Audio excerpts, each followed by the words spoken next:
Qué bendición, 100 años predicando el evangelio en este lugar, y desde este lugar se ha expandido la salvación a diferentes lugares, y la gloria sea para nuestro Señor. Amén.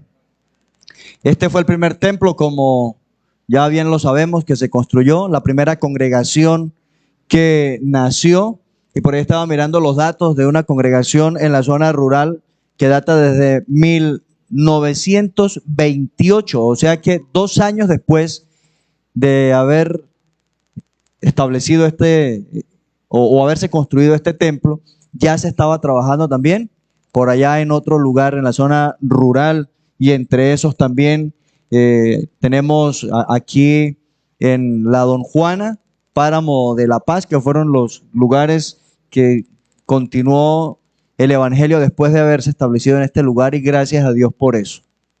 Mencionaba el pastor Gerson hace un momento de la actividad que tuvieron anoche los jóvenes, y fue muy bonito ver cómo los jóvenes están conociendo, empapándose de los lugares donde nuestra denominación ya hace presencia.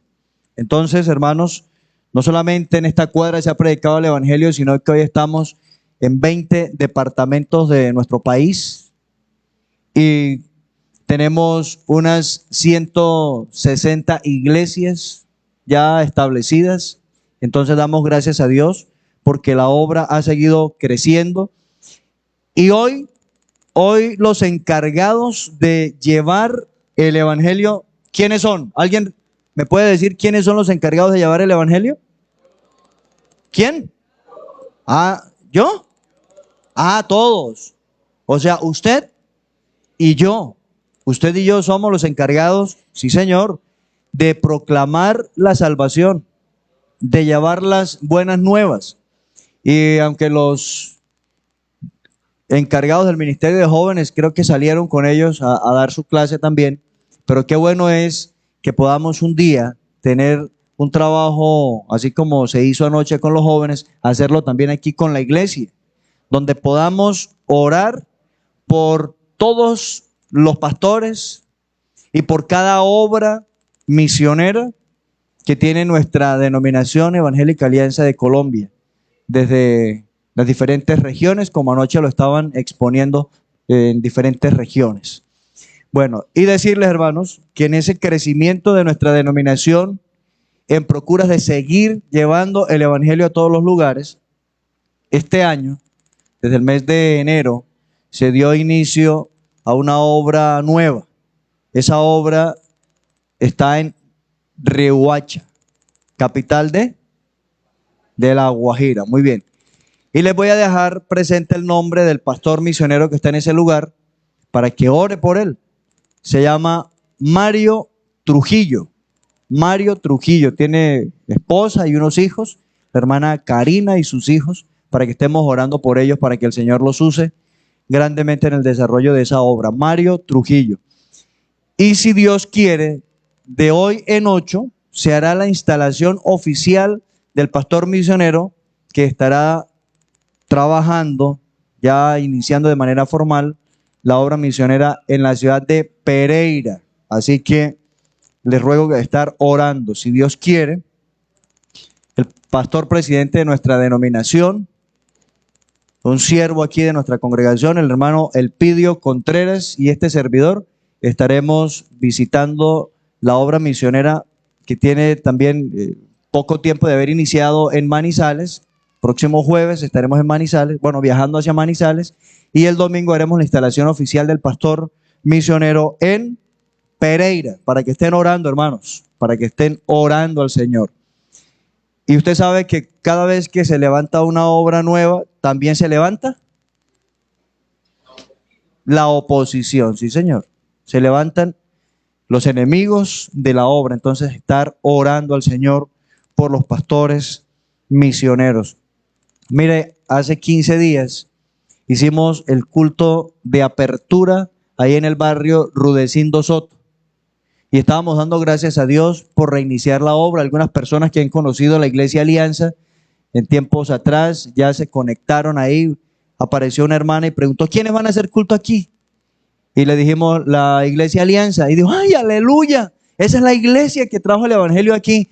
voy a volver a la iglesia, porque ahora está en otro lugar, se congrega en otra iglesia, pero ella conoció el evangelio en la Alianza y dijo, voy a volver a la Alianza. El domingo pasado se hizo culto allá en Rudecindo Soto y llegó una hermana que vive por ahí, oyó que la iglesia Alianza está haciendo cultos ahí en el lugar y ya se conectó el domingo pasado y confiamos que cada día se va a ir sumando gente, nuevas personas, creyentes van a retomar o a retornar al lugar, pero con esta alegría que le estoy contando también vienen las tristezas, porque usted sabe que nosotros no le tiramos al rosario, pero están las gozosas o los gozosos y los dolorosos, ¿no? Sí, estábamos felices haciendo la apertura del culto cuando pasó un hombre y comenzó a manotear hacia nosotros y yo dije, bueno, ahí está el doloroso, ya el opositor. Y el domingo pasado me cuentan que llegó borracho por ahí con algunas palabras un poco irreverentes, ¿no? Entonces, hermanos, esa es la obra. Esa es la obra. Y cuando el enemigo se levanta contra la obra, hermanos, ¿eso qué quiere decir? ¿Qué quiere decir eso? Que hay que orar. ¿Qué más quiere decir eso? Que es importante. ¿Qué más quiere decir? Que vamos por buen camino. ¿Les parece o no? Si se levanta la oposición a la obra que hacemos, quiere decir que vamos por buen camino. Porque si no se levanta oposición, ¿qué quiere decir? Que el diablo está contento con nosotros. Está cómodo, está bien. Y si el diablo está contento con nosotros, ¿qué quiere decir eso? Apague y vamos, dice aquí el hermano. O sea, que las cosas no están bien porque se levantará contra todo lo que se llama Dios, contra sus santos, contra su obra. Entonces, hermanos, hay que orar al Señor. Amén. Hay que orar. Muy bien. Hagamos una oración entonces. Sé que hoy este culto que lo enfocamos hacia las misiones hemos orado bastante, pero vamos a hacer una oración, hermanos, por las obras recientes. Manizales, Riohacha, ¿cuál otra? Pereira. Y aquí entre nosotros, Rudecindo Soto. 4 obras nuevas. Amén. Bueno, que se ponga de pie un voluntario, le acercamos el micrófono y oramos por estas obras misioneras. ¿Quién dijo yo? Hernando Maldonado. Hágame el favor. Un micrófono para el hermano Hernando Maldonado.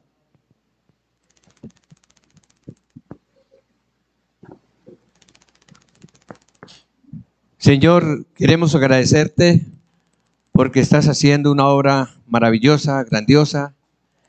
Y Señor, también porque tú quieres que nos involucremos en ella.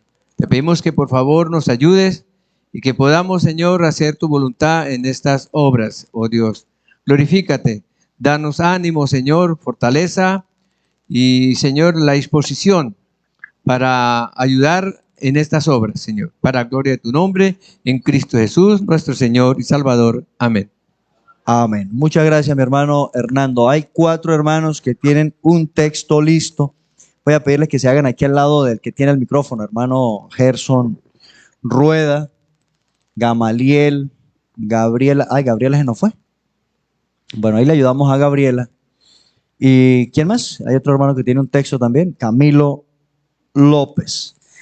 Vamos a meditar en la palabra, hermanos, acerca de algo muy importante que se llama la sustitución. ¿Ha escuchado usted hablar de la sustitución?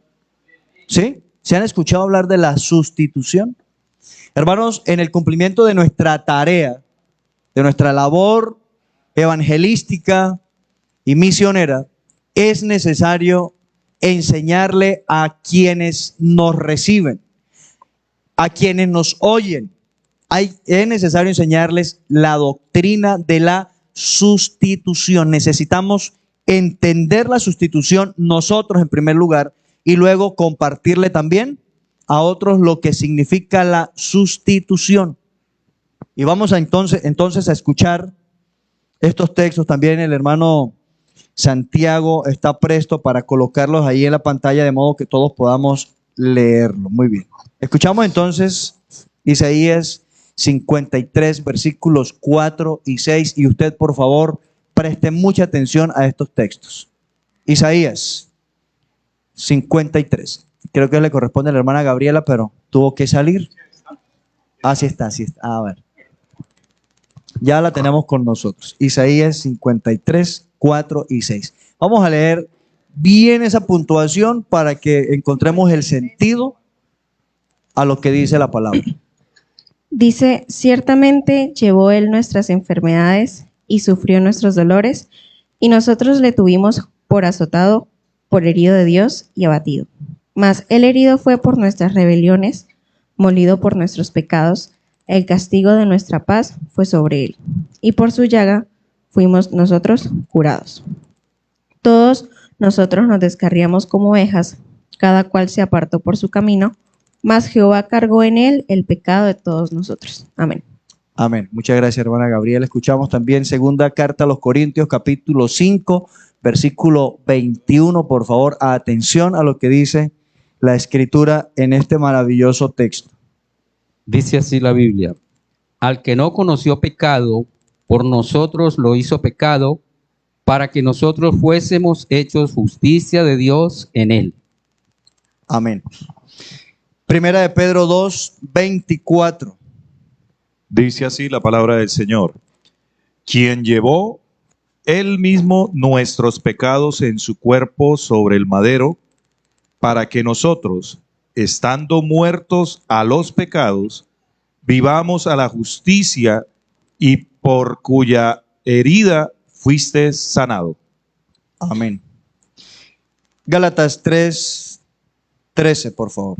Y dice la palabra de Dios: Cristo nos redimió de la maldición de la ley, hecho por nosotros maldición, porque está escrito: maldito todo el que es colgado en un madero. Amén. ¿Qué encuentra usted o qué puede identificar usted en común en estos textos que hemos leído, que hemos escuchado? ¿Ah? ¿Cómo?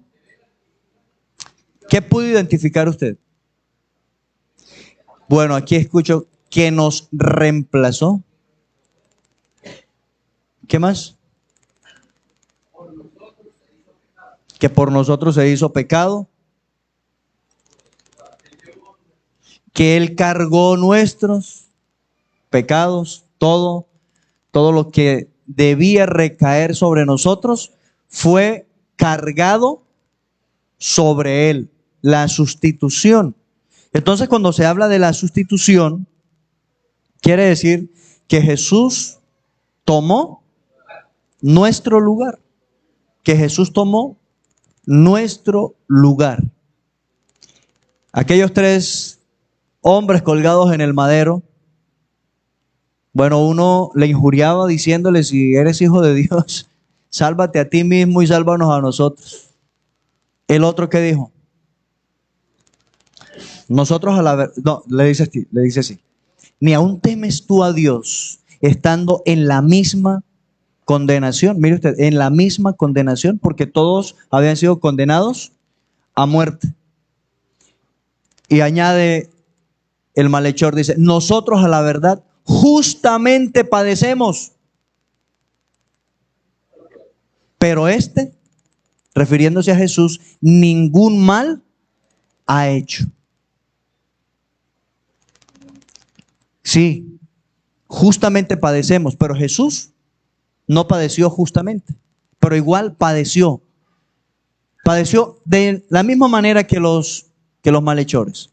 Pero en todo lo que hemos leído acá, hermanos, en estos textos, nos damos cuenta, y es que Él padeció en la cruz toda clase de desprecio, de sufrimiento, de dolor y muerte, porque tomó nuestro lugar. Necesitamos entenderlo, que nosotros no somos salvos por nuestra propia capacidad, porque nosotros lo hemos procurado, porque nosotros lo hemos logrado. Algunos creen que seremos salvos porque es que no le hacemos mal a nadie, y no se trata de hacerle mal a nadie. No, pero es que yo hago lo bueno, yo hago buenas obras y todo. Es que tampoco se trata de lo que yo hago, ni de lo que no hago. Se trata mi salvación es de que Jesús tomó mi lugar en la cruz del Calvario. Hay un texto muy bonito en la carta a Tito, capítulo 3, versículo 4, creo que ahí está. Dice, pero cuando se manifestó la bondad de Dios y su amor para con los hombres, nos salvó, dice, nos salvó, no por obra de justicia que nosotros hubiéramos hecho, sino por su misericordia, porque tuvo compasión de nosotros. Y entonces Él quiso tomar nuestro lugar. Y la Escritura dice que Él, siendo en forma de Dios, hablando del Hijo, Jesús, siendo en forma de Dios, no estimó el ser igual a Dios como cosa a que aferrarse, sino que se despojó a sí mismo, se vació a sí mismo, tomando forma de siervo hecho semejante a los hombres. Y estando en la condición de hombre, se humilló hasta lo más bajo. Se humilló hasta la muerte, dice. Y muerte de cruz. Y cuando dice y muerte de cruz, es para enfatizar qué significaba morir en la cruz en aquel tiempo. Lo más doloroso, lo más cruel, lo más triste para una familia, para una madre, porque era el castigo que le daban a los peores criminales. Por eso era vergonzoso morir en la cruz, pero al que no conoció pecado, dice la palabra, por nosotros se hizo, no cometió, sino que Él mismo se hizo pecado. Y otro de los textos que leíamos es para librarnos de la maldición. Él tomó nuestro lugar en la cruz para librarnos de la maldición, porque escrito está. ¿Quién iba a la cruz? Un maldito. Un maldito. Porque escrito está, maldito todo aquel que es colgado en un madero. Entonces, mis amados, la sustitución consiste en que Cristo murió en nuestro lugar, tomando el castigo que nosotros merecíamos por nuestro pecado. Necesitamos entenderlo perfectamente para que le podamos decir también a las personas a quienes le compartimos el Evangelio, es necesario que Jesús tome su lugar. Es necesario que Jesús tome su lugar. Y si usted no confía en que Jesús toma su lugar y muere en la cruz por usted, pues no habrá forma de ser perdonado por el Señor. La sustitución significa que en la cruz entonces hubo un cambio de lugar. Cristo tomó nuestro lugar para que usted ahora pueda estar en el lugar donde está Cristo también. ¿Qué dice la palabra? Bendito sea el Dios y Padre de nuestro Señor Jesucristo, que nos bendijo con toda bendición espiritual en los lugares celestiales en Cristo, según nos escogió en Él antes de la fundación del mundo, para que fuésemos santos y sin mancha delante de Él. Y usted sigue leyendo ahí, estoy en Efesios capítulo, ¿qué? Muy bien, 1 del 13 en adelante, va a encontrar, y esta parte que dice, y nos hizo sentar, ¿dónde? ¿Dónde? En los lugares celestiales con Cristo. De modo que la sustitución, hermanos, Cristo toma nuestro lugar en la cruz, perdona todos nuestros pecados, nos limpia de toda maldad, nos hace santos y sin mancha delante de Él, para que hoy nosotros, ahora en este mismo instante, de manera posicional, podamos estar sentados con Él. ¿Dónde? ¿Dónde? ¿En los lugares infernales? No, de allá nos sacó. Hermanos, aunque nosotros no veíamos el infierno, de allá nos sacó el Señor y nos hizo sentar con Él en los lugares celestiales. Y nos sentó en los lugares celestiales con Cristo. Y a veces nosotros no vemos el infierno a nuestro alrededor. No lo vemos. Pero de allá nos sacó el Señor. Cuando dice la Escritura, tomando otro texto de la obra sustitutiva de Cristo, dice que Dios nos trasladó del reino de las tinieblas. ¿Nos trasladó o no nos trasladó? ¿Cuántos han hecho un trasteo? Bueno, este trasteo no lo hizo usted.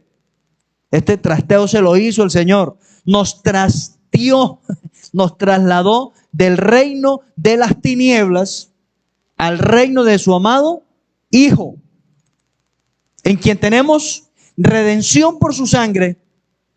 ¿Y qué otra cosita? Y perdón de pecados, en quien tenemos redención por su sangre y perdón de pecados. ¿Gracias a qué? Gracias a que Él tomó nuestro lugar. Él tomó nuestro lugar en el madero y cargó sobre sí todo nuestro pecado. Hermanos, la Biblia dice que el reino o el imperio de las tinieblas, o el reino de las tinieblas, vamos a decirlo así tal cual como está en la Biblia, el reino de las tinieblas equivale al mismo imperio de la muerte. ¿Usted sabía eso o no? Habla de un reino de las tinieblas y habla también de un imperio. Pero ese imperio, ¿cuál es? Lo dice en Hebreos. Dice que es el imperio de la muerte. Hebreos capítulo 2. Dice el imperio de la muerte. ¿Y sabe quién es el que gobierna en el imperio de la muerte? Dice la palabra, esto es el diablo. O sea que el Señor, cuando tomó nuestro lugar, nos sacó o nos arrebató de las garras del diablo y nos trajo a nueva vida. ¿Cuántos tienen nueva vida en el Señor? ¿Por qué? Porque Él tomó nuestro lugar. Nosotros merecíamos la ira de Dios sobre nosotros, pero Él la soportó. Él llevó, Él sufrió sobre sí la ira de Dios. Hermanos, en estos días hablando con alguien, decíamos que la verdad, la muerte a cualquiera lo aterroriza. A cualquiera le afecta, de una u otra manera le afecta la muerte. Si así no fuera, si no se sufriera la separación, el Señor no hubiera dicho, Padre, si es posible, pasa de mí esta copa, pero no sea como yo, sino como tú quieras. Y oró una, y dos, y tres veces. Y estaba, dice la palabra, estaba angustiado. Angustiado hasta la muerte, dice la palabra. Que estaba en aflicción, en angustia. ¿Sabe por qué? Porque lo que vendría después de esa oración era quedar bajo la ira de Dios y recibir el castigo que usted y yo merecíamos. Y estando en la cruz, bueno, se ha predicado las 7 palabras. ¿Recuerdan de Jesús en la cruz? ¿Recuerdan los sermones de las 7 palabras? Sí. Y una de esas fue exclamar, Dios mío, ¿por qué me has desamparado? ¿Por qué me has desamparado? ¿Sabe por qué el Señor le dio la espalda a su unigénito Hijo? Yo sé que usted lo sabe. Algunos no lo quieren decir, hoy no quieren opinar. Pero ¿sabe por qué Jesús exclamó con angustia, con desesperación? Porque eso no fue tal cual como lo representan hoy día. Y le dijo, Elí, Elí, llama a Sebastián. No, eso es algo frío y sin sentido, todas esas representaciones que se hacen hoy día. Y hasta hacen por ahí broma, ¿no? De que Jesús estaba llamando a Sebastián cuando dijo, Dios mío, llama a Sebastián, que dijo, lama sabactani. Y lo echan en la risita. Cuando él exclamó esas palabras, Elí, Elí, lama sabactani, estaba gritando, Dios mío, ¿por qué me has desamparado? Pero nosotros lo decimos muy frío. Jesús lo dijo sintiendo el abandono de su Padre eterno. Y suena cruel, pero yo quiero decirles esto, pero era justo, porque así lo dispuso el Señor y todo lo que Él dispone es justo. Así lo determinó el Señor y lo que Él determina es justo.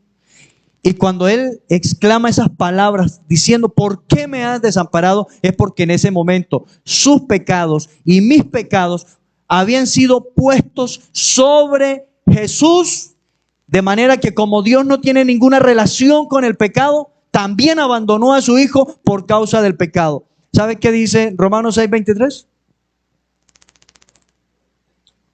Bueno, son dos versículos que van muy de la mano. Romanos 3:23 y 6:23. Romanos 3:23 dice, por cuanto todos pecaron,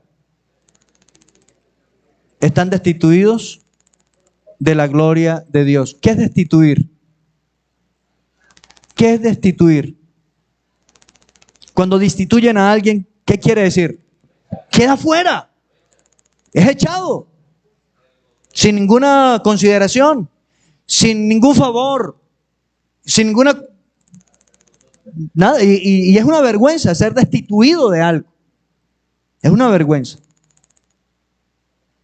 Y dice la palabra que por cuanto todos pecaron, están destituidos de la gloria de Dios. Y habiendo estado destituidos de la gloria de Dios, entonces lo único que vendría sobre nosotros, los seres humanos, era la paga por el pecado.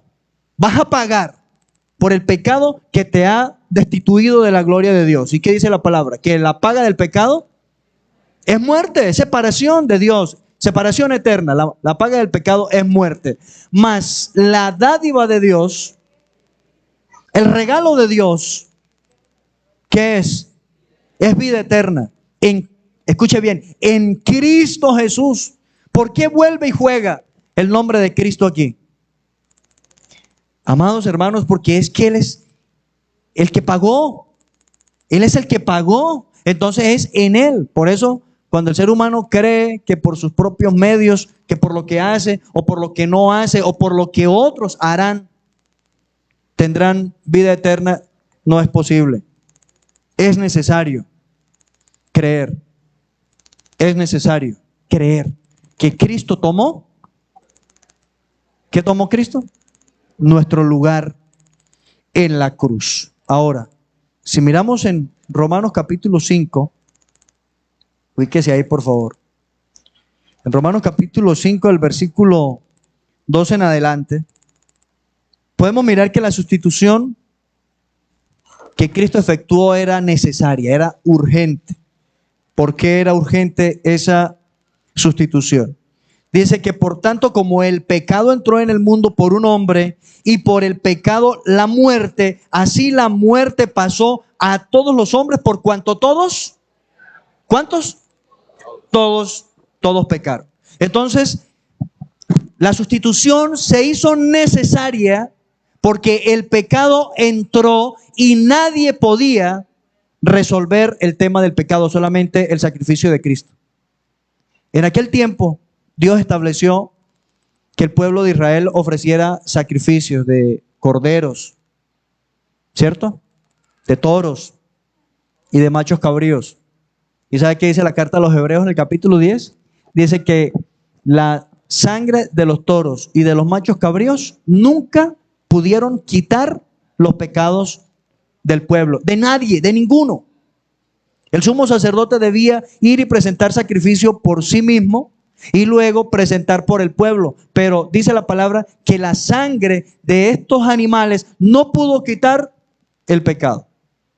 Pero la sangre de Cristo, habiéndose ofrecido un solo sacrificio, dice la palabra, una vez y para siempre, ha hecho perfectos a todos los que por Él se acercan a Dios. No era suficiente los miles de sacrificios y holocaustos que se ofrecieron. Era suficiente, eficaz y una vez para siempre, uno solo, el del Cordero de Dios. Ahora, dice la palabra que nunca pudieron hacer perfecto, nunca pudieron quitar los pecados de los hombres, la sangre de los sacrificios que presentaban según la ley. Pero Juan el Bautista, estando bautizando en el río Jordán, ve acercar a Jesús hacia él y al verlo lo identificó como el cordero que sería ofrecido tomando nuestro lugar, nuestro sustituto. Y dice, he aquí el Cordero de Dios que quita el pecado del mundo. ¿El Cordero de Dios que qué? Que quita el pecado del mundo. ¿Ya usted creyó en el Cordero de Dios? Porque todo aquel que ha creído en el Cordero de Dios, ya su pecado ha sido quitado una vez y para siempre. Y de pronto usted me dirá, bueno, pastor, pero ayer no más. Bueno, o algunos más piadosos dirán, no, pero yo el año pasado. No, el mes pasado, la semana pasada. No, ni siquiera. Pecamos el año pasado, ni el mes pasado, ni la semana pasada, ni ayer. ¿Sabe cuándo pecamos? Hoy mismo. Es posible. Hay como para darle a ustedes el beneficio de la duda. Hoy mismo es posible que usted haya pecado. ¿Y qué? ¿Y ahí qué entonces de ese pecado? Pues ya fue perdonado. Ya fue perdonado. Y para que usted esté tranquilo delante de Dios, dice la palabra que si confesamos nuestros pecados, Él es fiel y justo para perdonar nuestros pecados y limpiarnos de toda maldad. Si confesamos nuestros pecados. Hermanos, si usted está de acuerdo con Dios en aquello que es pecado, eso quiere decir que usted está confesando sus pecados. ¿Usted está de acuerdo que mentir es pecado? ¿O no? Dios lo dijo. Dios lo dijo. Que mentir es pecado. Y da la orden para la iglesia. Que desechando la mentira. ¿Recuerda qué dice? Que desechando la mentira, hablad verdad, cada uno con su prójimo.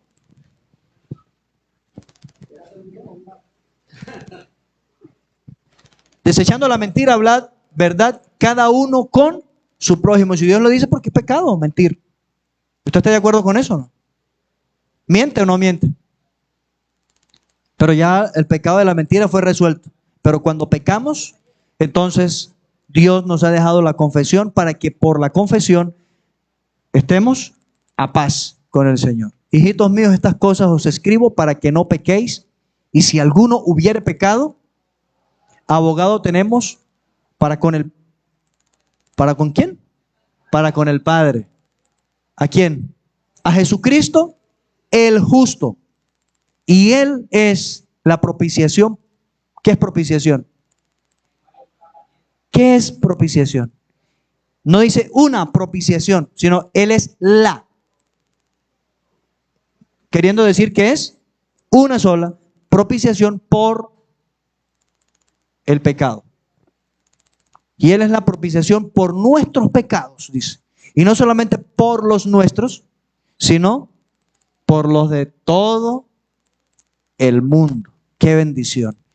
Ese sacrificio de Cristo era necesario por causa del pecado para que lo resolviera, y era necesario para que nos librara de la muerte, era necesario para que nos librara del juicio. ¿Cuál juicio? Del juicio venidero, del juicio que está anunciado sobre todo aquel que no cree, que no recibe. Juicio que está sobre todos aquellos que no sean hallados sus nombres inscritos en el libro. ¿Cuál libro? En el libro de la vida del Cordero. Porque dice la palabra, y que los que no se hallaron inscritos en el libro del Cordero fueron lanzados. ¿A dónde fueron lanzados? Fueron lanzados al lago de fuego. Y la Biblia habla de ese lago de fuego que arde con azufre y que nunca se apaga. Que nunca se apaga. Y habla la palabra de aquellos que fueron lanzados allá por no haber creído en el unigénito Hijo del Padre. Dice que serán atormentados día y noche. Y aquí sí póngale la palabra por los siglos de los siglos. Eso será eterno. Por eso a veces nosotros tomamos la vida como muy suave, como muy sabrosita. Y no miramos el peligro en el cual están nuestros parientes que no han sido todavía evangelizados.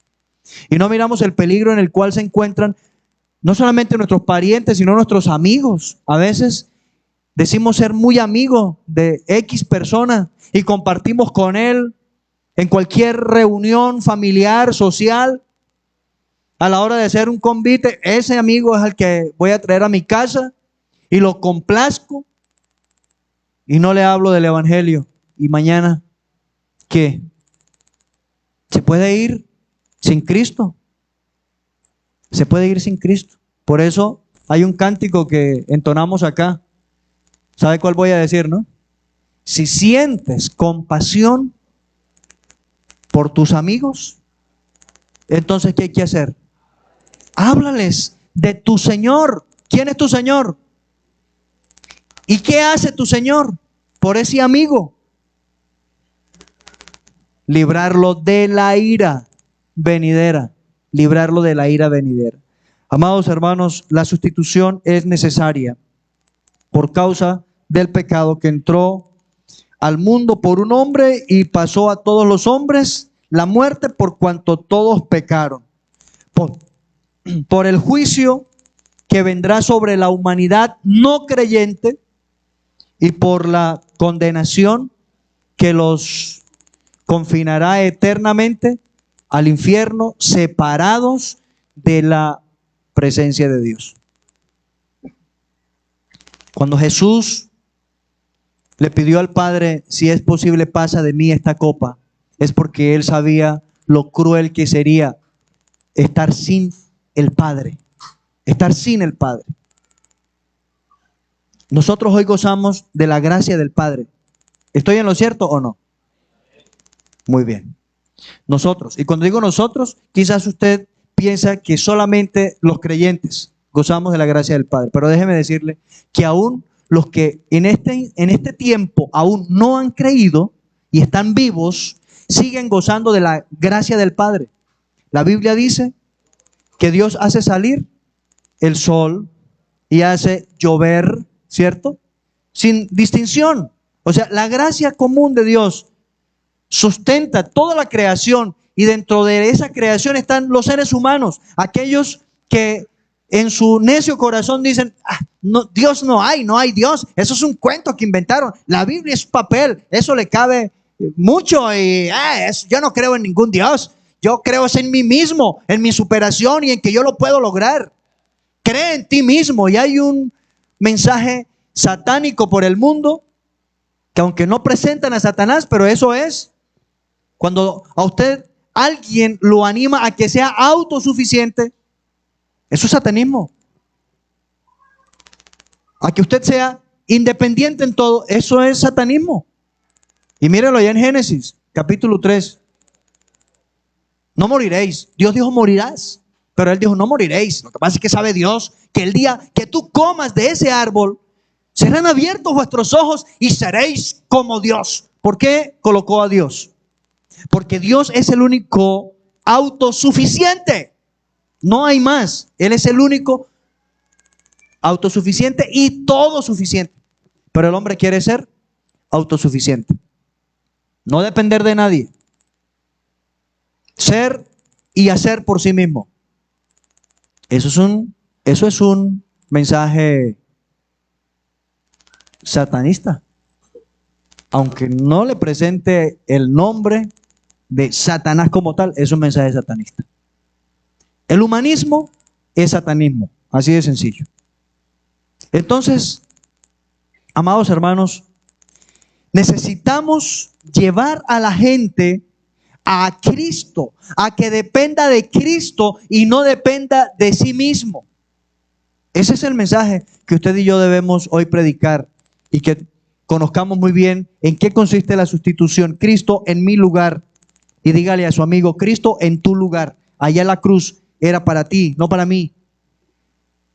Y escapemos todos de la ira de Dios. Cristo quiso escapar de la ira de Dios y le pidió, Padre, pasa de mí esta copa.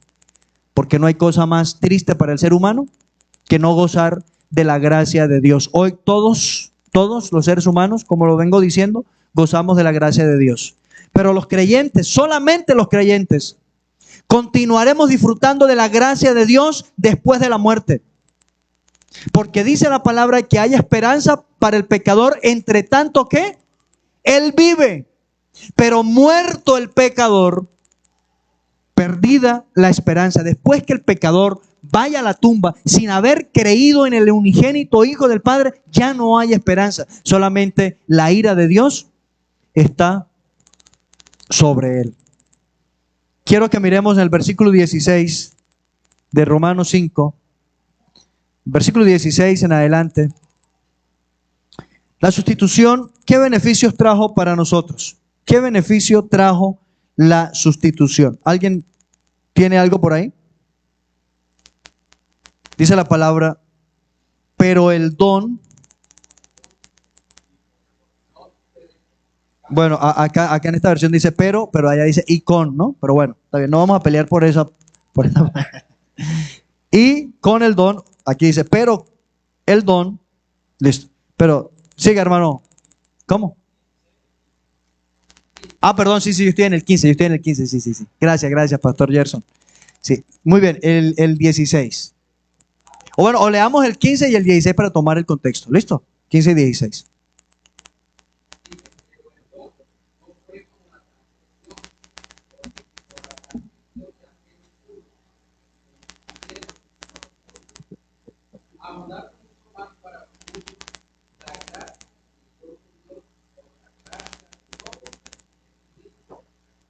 Muy bien.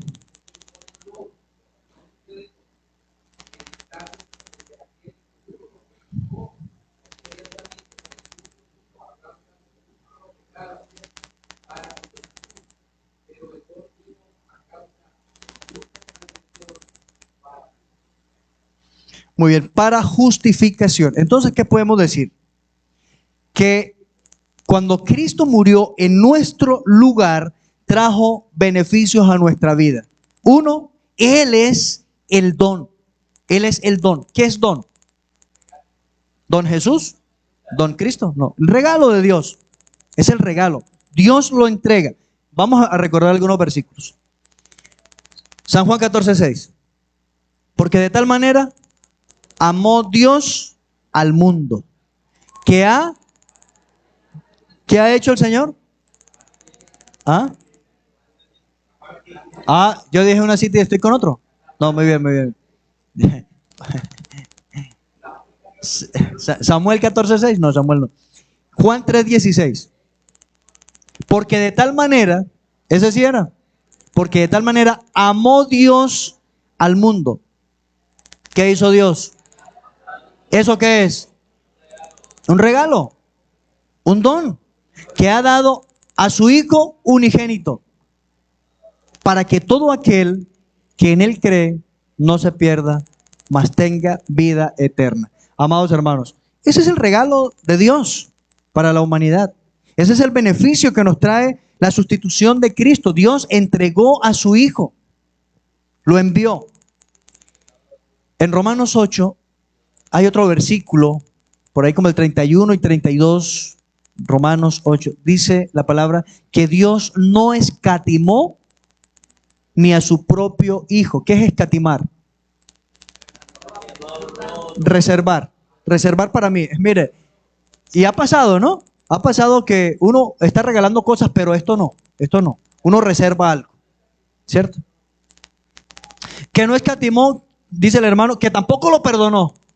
Porque en el momento que nuestros pecados fueron colocados sobre Cristo, Cristo también murió. Entonces no lo perdonó. No es que coloco los pecados sobre mi hijo, pero a él no le permito morir. No, murió. Y dice que Dios no escatimó ni a su propio Hijo, sino que lo entregó por todos nosotros.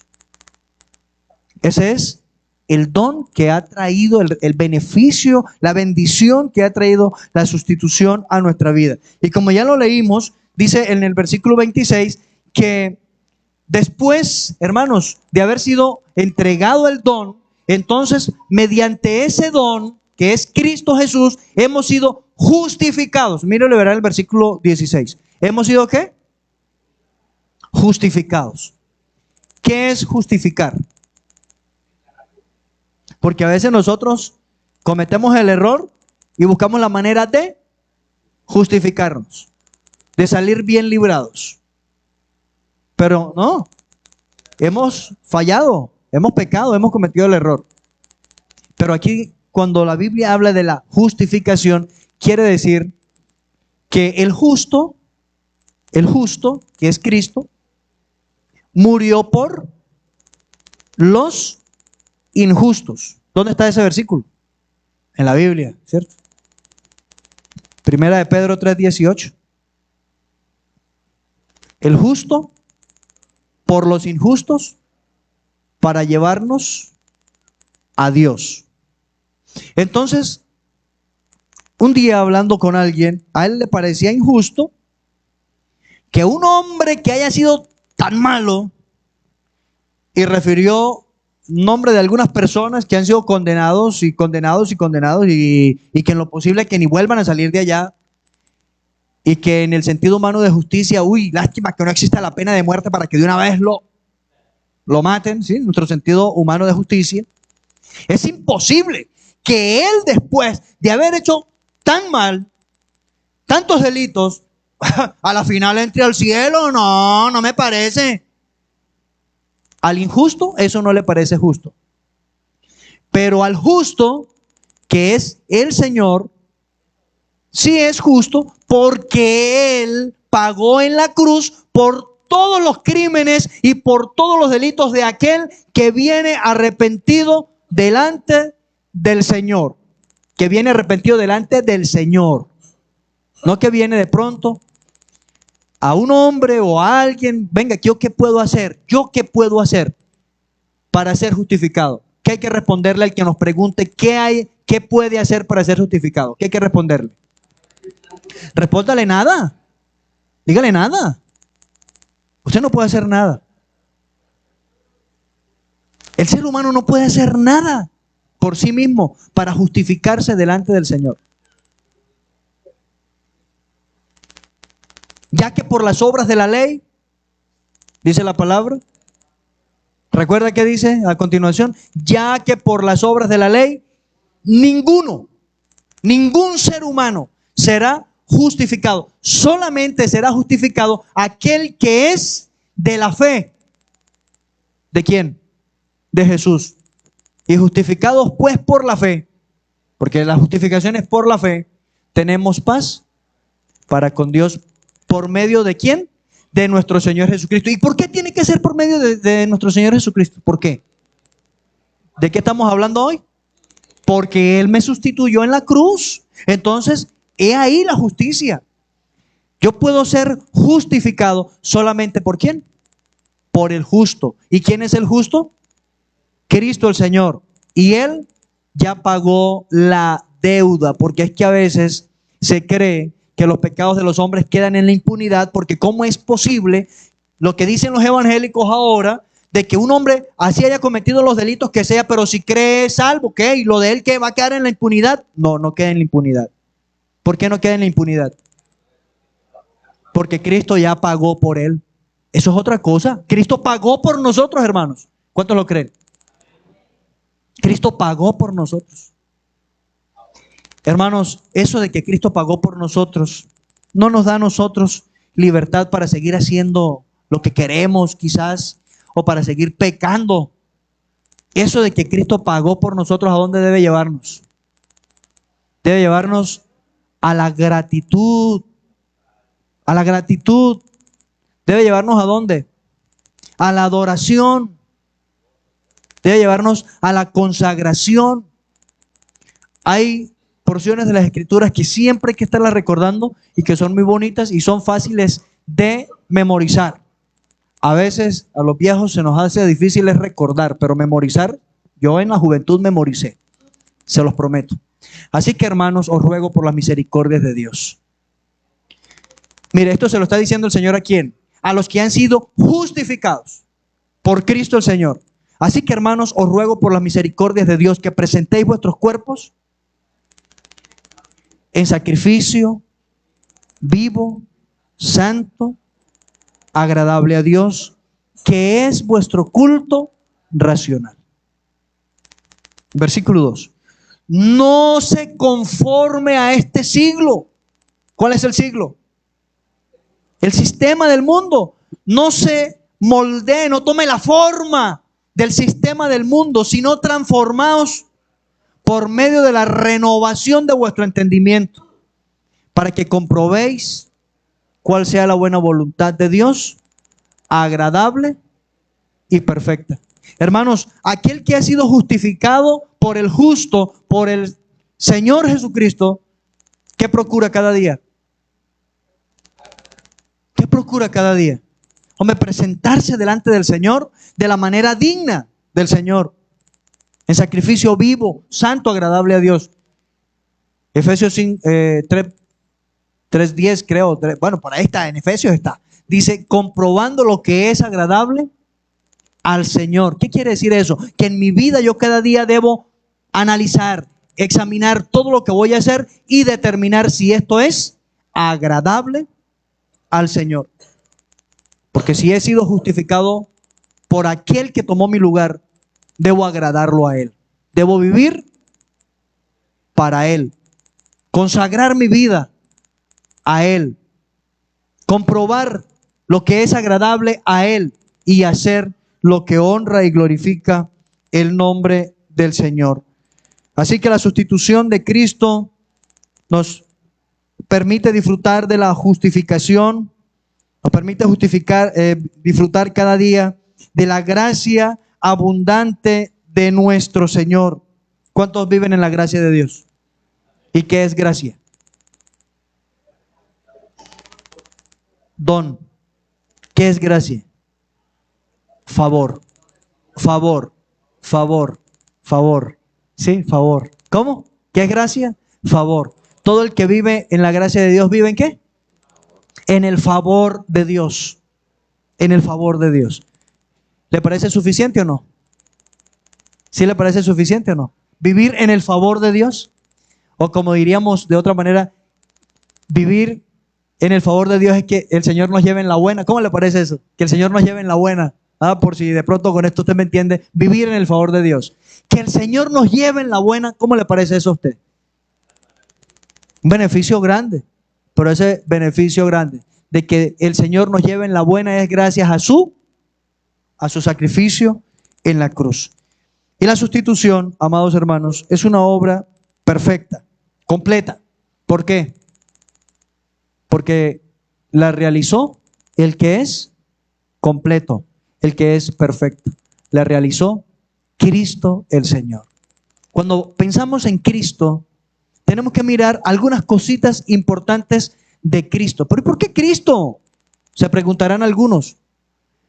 Miren, para que fuera completo el sacrificio, para que fuera perfecto, para que fuera acepto delante de Dios, entonces quien se ofrecía en sacrificio también debía ser perfecto delante de Dios. ¿Quién perfecto delante de Dios? Solamente su unigénito Hijo. Solamente debía ser Él. Ahora, ¿qué dice la palabra respecto del Hijo de Dios, respecto de Cristo? Primero, que no fue engendrado por sangre, ni por carne, ni por voluntad de varón, sino que Él fue engendrado por Dios. Cuando aparece el ángel a María, aquella mujer, aquella muchacha desposada, ¿qué le dijo? Bienaventurada. ¿Cierto? ¿Le dijo bienaventurada o no? Eres feliz, porque has hallado gracia delante de Dios. Y le anunció, ¿qué le anunció? ¿Que le iba a dar un buen marido? ¿Que le iba a dar un buen marido? No, no que le iba a dar un buen marido, pero sí que iba a concebir y que el santo ser que nacería sería llamado, ¿cómo sería llamado? Hijo de Dios. ¿Y cómo puede ocurrir esto? Si yo no conozco varón, el poder del Altísimo vendrá sobre ti y con sus alas te abrazará.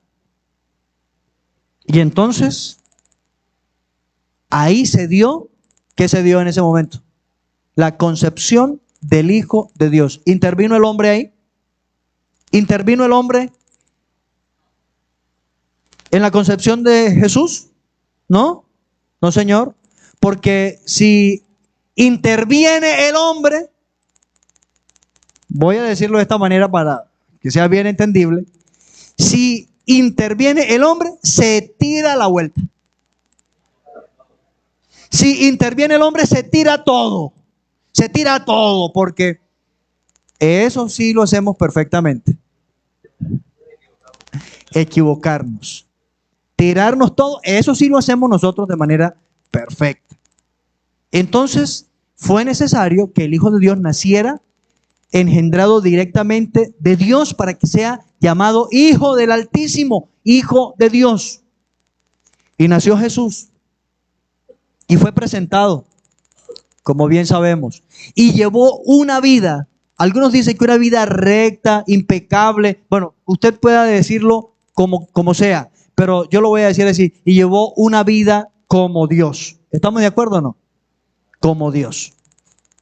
Como Dios. Y al final de su trayectoria ministerial sobre la tierra, algunos personajes reconocieron que él no era un hombre común, que no era un hombre más, que era distinto. Ayúdeme. ¿Qué dijo Pilato?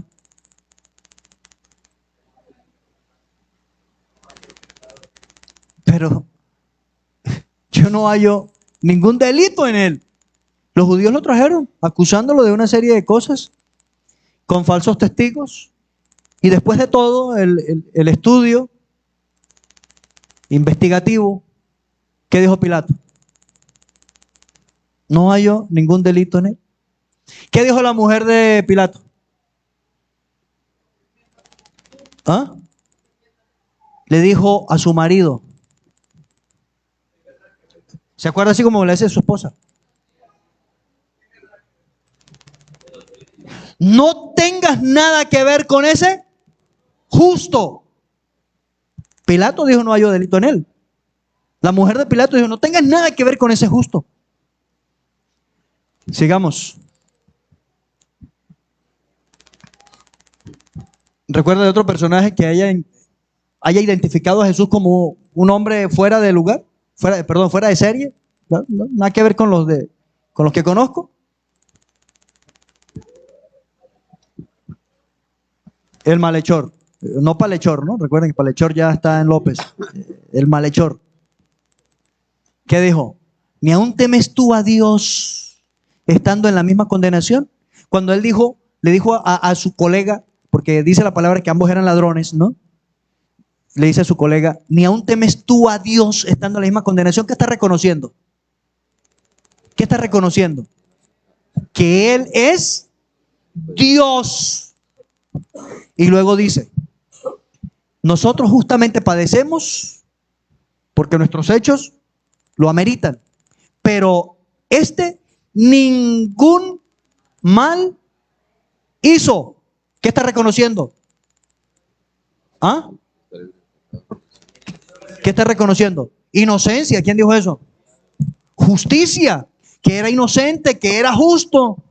¿Qué más? Perfecto. Bueno, sí, claro. ¿Qué más? Bueno, con inocente, diga, quedémonos con inocente. ¿Para qué más, no? Inocente, justo, santo, ¿o no? Ningún mal ha hecho. Ningún mal hizo. Santo. Mire usted, el hombre desde la cruz con todo esto está reconociendo que Jesús no era como un hombre más. Dios, justo, santo, y luego dice estas palabras: Señor, acuérdate de mí cuando vengas en tu reino. ¿Qué está reconociendo? Que Él es rey, muy bien, que tiene poder y que tiene autoridad para llevarlo ¿hasta dónde? Hasta su propio reino. Hasta su propio reino. Acuérdate de mí cuando vengas en tu reino. El centurión, ¿qué dijo el centurión? Verdaderamente este hombre es hijo de Dios. Amados hermanos, suficiente para entender y compartir a otros que la sustitución que efectuó Cristo en la cruz es perfecta? ¿Sí? ¿Por qué es perfecta? ¿Por qué es perfecta? Porque Él es Dios, justo y Rey. Dios justo y Rey, que puede determinar lo que su voluntad así determina. Bueno, amados hermanos, Cristo mismo efectuó nuestra sustitución en su justicia y en su obediencia, en su sujeción al Padre, porque Él murió, escucha bien, hablando de la sustitución en la cruz, según Lucas escribe en el libro de los Hechos, Él murió según las Escrituras. ¿Sí sabía usted eso o no? ¿Sí lo ha leído? Él murió según las Escrituras. ¿Qué más? Resucitó conforme a las Escrituras. Y la muerte es para especificar y ampliar todo su sacrificio por nosotros, y la resurrección, todo lo que conlleva sus apariciones a sus discípulos y a las personas que se le apareció después, y también su ascensión al cielo. Entonces Jesús murió conforme a las Escrituras y resucitó conforme a las Escrituras. Es una sustitución completa, perfecta. Murió, resucitó y ascendió. ¿Y hoy qué está haciendo Jesús? Hoy, ¿qué hace Jesús? Hoy su tarea sustitutiva aún continúa, porque ya murió en la cruz, pero Él todavía sigue cuidando de nosotros, porque es que Él pagó por nosotros. Entonces, como Él pagó por nosotros, ¿qué hace? Nos cuida, porque usted paga por algo y que le haya costado mucho y usted no lo descuida, usted lo cuida. ¿Quién cuida de usted? Jesús. Y dice Jesús en su obra perfecta, y yo les doy vida eterna. Escuche bien. San Juan 10, ¿sí? 10:28 por ahí. Y yo les doy vida eterna y no perecerán jamás. Mi Padre que me las dio, mayor es que todos, y nadie las puede arrebatar de la mano de mi Padre. ¿Dónde están los que están en la mano del Padre? ¿Dónde están? Pónganse de pie, por favor. Pónganse de pies. Los que están en la mano del Padre. Señor, gracias por tu obra perfecta. Gracias por tu sacrificio en la cruz, tomando nuestro lugar, para que hoy podamos tener redención en tu sangre y perdón de nuestros pecados. Gracias, Señor, porque cuando estábamos muertos en nuestros delitos y pecados, tú nos diste vida juntamente. Y con Cristo nos resucitaste, para que hoy también tengamos la esperanza de la vida eterna, y que un día, Señor, seremos levantados a tu imagen y semejanza para estar contigo en el reino celestial por toda la eternidad. Gracias a que tú entregaste tu vida y cargaste nuestros pecados en la cruz del madero. Bendito seas por siempre. Amén y amén. Que el Señor les bendiga, amados hermanos. Pastor Gerson.